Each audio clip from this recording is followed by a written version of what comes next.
सगळे शेतकरी हे आज त्रस्त झालेले आहेत आणि आता यांना पाना फुटलाय निवडणुकीच्या तोंडावर. आम्ही शेतकऱ्यांना कर्जमुक्त करू, आम्ही करून दाखवलं आणि सरकार पाडलं नसतं तर मी परत करून दाखवलं असतं आणि सरकार आल्यानंतर मी परत करून दाखवणार आहे.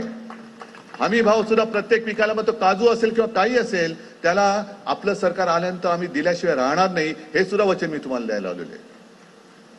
पण आता यांनी ज्या काही योजना आणलेल्या आहेत, माता भगिनींना आत्ता कळलंय ना, लोकसभेत फटके पडले.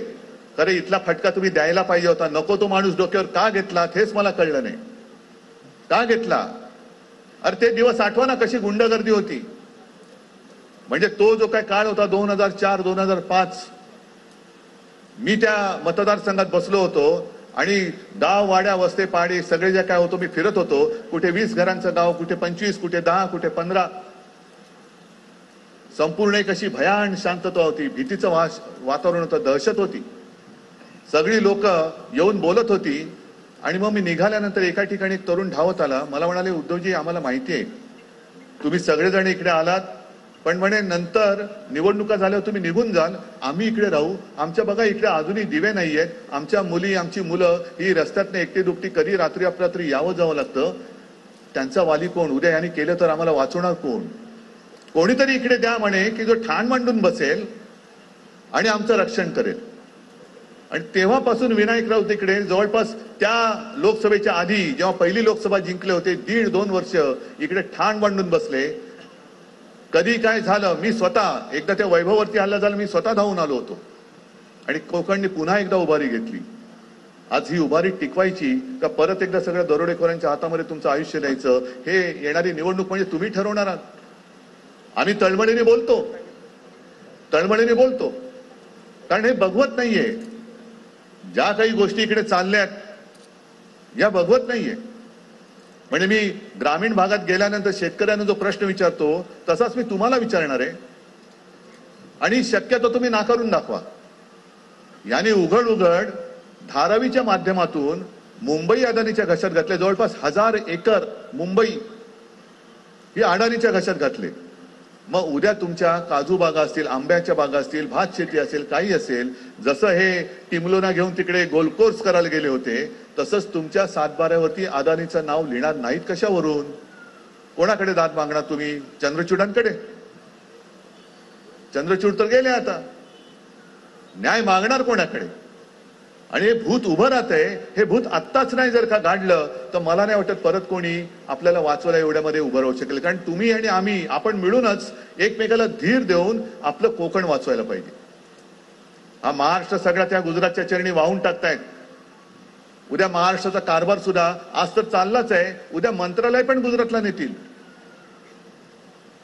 या सगळ्या ज्या काही गोष्टी आहेत त्या आत्ताच आपल्याला थांबवायला पाहिजे. बाकी वचननामा तर मी खिशात घेऊन फिरतोच आहे, सगळ्यांना दाखवतोच आहे, तुम्हाला पण देतोय आणि तुम्हाला वाटेल एवढा वचननामा बस आणि एवढ्यावरती आम्ही तुम्हाला मत द्यायचं.